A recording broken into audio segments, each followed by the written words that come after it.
ఆహ్వానించినందుకు. ఇక్కడ ప్రధానమైన అంశం అండి, ఇప్పుడు చంద్రబాబు నాయుడు గారు మాట్లాడిన మాటలు కూడా విన్నాం.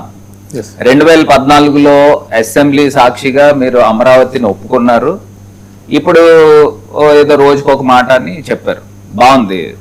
నేను చంద్రబాబు నాయుడు గారిని, తెలుగుదేశం పార్టీని సూటిగా ప్రశ్నిస్తున్నామండి.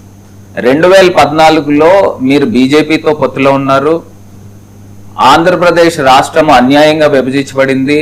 అప్పుడున్న పరిస్థితుల్లో మీరు కేంద్ర ప్రభుత్వం దగ్గర నుంచి, ఎన్డీఏ ప్రభుత్వం దగ్గర నుంచి లక్షల కోట్ల రూపాయలు తీసుకొస్తారనే కదా, మిమ్మల్ని ఆంధ్ర ప్రజలందరూ కూడా ఆదరించి క్యాపిటల్ నిర్మాణం చేస్తారనే కదా మీరు బీజేపీతో పొత్తులో ఉన్నారు అని ఆలోచన చేసి ఆ రోజు మిమ్మల్ని గెలిపించారు. అప్పుడు జగనన్న కూడా వాస్తవానికి నిజంగా అమరావతిలో నిజంగా లక్షల కోట్లు తీసుకొస్తారేమో అని అప్పుడు ఆ రోజు ఒప్పుకోవడం జరిగింది. ఇవాళ డేట్ ఎంత అండి? 2026, అంటే సుమారుగా 12 సంవత్సరాలు. ఈ 12 సంవత్సరాల కాల వ్యవధిలో మీరు అమరావతికి ఏం చేశారని అడుగుతా ఉన్నా, సూటిగా ప్రశ్నిస్తా ఉన్నాం. ఇప్పుడు ఒక పక్కన హైదరాబాద్ 2014 నాటికి హైదరాబాద్ ఏంటి, 2026 నాటికి హైదరాబాద్ ఏంటండి, అసలు పొంతన లేదు. అంత అద్భుతంగా గ్రో అవుతా ఉంది. ఇప్పుడు ప్రజలు ఓన్ చేసుకోవాలి, అమరావతి అనే క్యాపిటల్ ని ఓన్ చేసుకోవాలి. ఇవాళ నేను ఆంధ్రప్రదేశ్ రాష్ట్ర ప్రజలు కూడా ఒకటే చెప్తా ఉన్నా, ఏదైతే చంద్రబాబు నాయుడు గారు తీసుకొచ్చే ఇమోషన్ ట్రాప్ లోకి పడద్దు.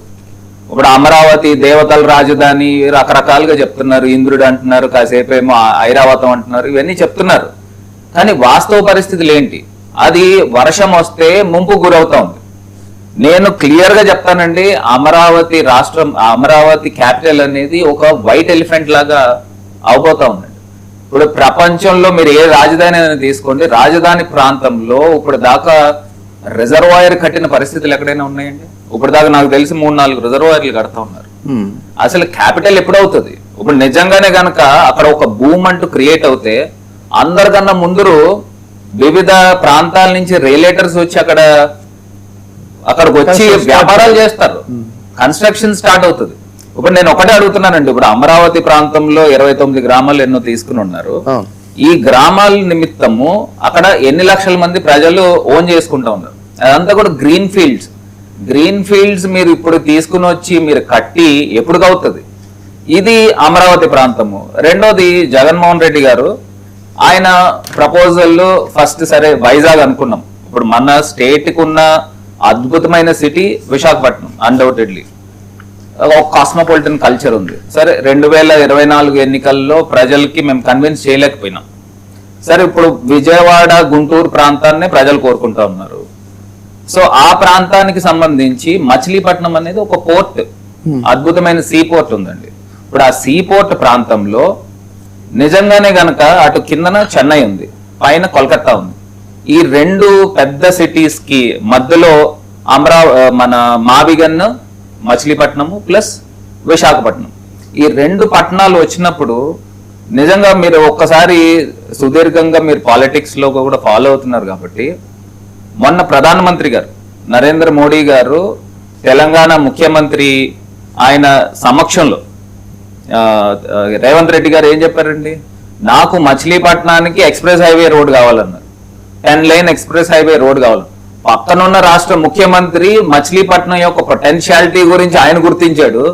చంద్రబాబు నాయుడు గారు ఎందుకు గుర్తించారు అర్థం కాదు. మరి చంద్రబాబు నాయుడు గారు ఆ పొటెన్షియాలిటీని కేవలం 15 కిలోమీటర్లకు తగ్గించేశారు కదా. దీన్ని కేవలం ఇప్పుడు ఈ మావిగన్ అనే స్లోగన్ పైకి వచ్చిన తర్వాతే ఆయన ఈ యాక్షన్ తీసుకున్నారా? దీన్ని డౌన్ చేయడానికి అని అనుకోవచ్చు. అంటే 15 కిలోమీటర్లు తగ్గించడం అంటే దాన్ని యొక్క పరిధిని, పోర్టు యొక్క పరిధిని కేవలం 15 కిలోమీటర్లుగా తగ్గించారు. అసలు నాకు ఆశ్చర్యం ఏంటంటే అండి, ఇప్పుడు ప్రధానమంత్రి గారి సభలో ముఖ్యమంత్రి తెలంగాణ రేవంత్ రెడ్డి గారు ఆయన అడుగుతున్నట్టు 10 కావాలని. ఇప్పుడు హైదరాబాద్ నుంచి నియరెస్ట్ పోర్ట్ కూడా మచిలీపట్నమే. మరి అంత అద్భుతమైన ప్రాంతాన్ని కింద వాళ్ళు గుర్తించారు. గుర్తించినప్పుడు దీన్ని మావిగన్ ఎందుకు ఒప్పుకోరు? నేను ఒక్కటే ఆంధ్రప్రదేశ్ రాష్ట్ర ప్రజలను కూడా అడుగుతా ఉన్నా, మీరు ఇమోషనల్ ట్రాప్ లో పడతారా, ప్రాక్టికాలిటీలో ఉంటారా? ఇప్పుడు ప్రాక్టికల్ గా ఉంది అని అంటే విజయవాడ, గుంటూరు, మచిలీపట్నం ప్రాంతంలో సుమారుగా ఒక 40-45 లక్షల మంది జనాభా నివాసం ఉంటున్నారండి. ఇప్పుడు నిజంగా విజయబాబు గారు మీకు ఆ మచిలీపట్నం ప్రాంతంలో, మావిగన్ ప్రాంతంలో ఒక హౌస్ ఉందనుకోండి, అది ఒక సుమారుగా 50-60 లక్షలు విలువ చేసే హౌస్ అనుకోండి. ఉమ్. నిజంగా అది క్యాపిటల్ వచ్చి అక్కడ ఒక 15,000 కోట్లు 20,000 కోట్లు పెట్టుబడులు పెట్టి దాన్ని డెవలప్ చేస్తున్నారు అనుకోండి. మీ యొక్క ఇల్లు ఆస్తే ఓ 50 లక్షల నుంచి 2 కోట్లు అవ్వచ్చు, 3 కోట్లు అవ్వచ్చు. కానీ అమరావతి ప్రపంచ రాజధాని అవుతుందని చెప్తున్నారు కదా చంద్రబాబు. అదే అదే అట్లాగా 45 లక్షల మంది ప్రజల యొక్క ఆస్తులు ఎలా పెరుగుతాయి? మీరు మీ బంధువులు వేరే ప్రాంతంలో ఉన్న వాళ్ళు మీ ఆస్తి పెరిగిందని అక్కడ ఆ ప్రాంతానికి వచ్చి కొనుక్కునే కార్యక్రమం చేస్తారు, మీ ఫ్రెండ్స్ కొనుక్కుంటారు. అట్లాగా ప్రతి ఒక్కళ్ళు ఓన్ చేసుకోవాలి. This is called peoples private partnership అవ్వాలి. ఇది పీపీపీ అంటే దీనికి వాడాలి. ఆయన ఏదో మహిళలకు 18,000 వేయడానికి పీపీపీ అని వాడారు, కానీ వాస్తవానికి దీనికి వాడాలి. నేననే పాయింట్ అదేమో మీరు కేవలం అక్కడ ఒక పర్టికులర్ రేటు లక్షల నుంచి కోట్లుగా అని చెప్తున్నారు.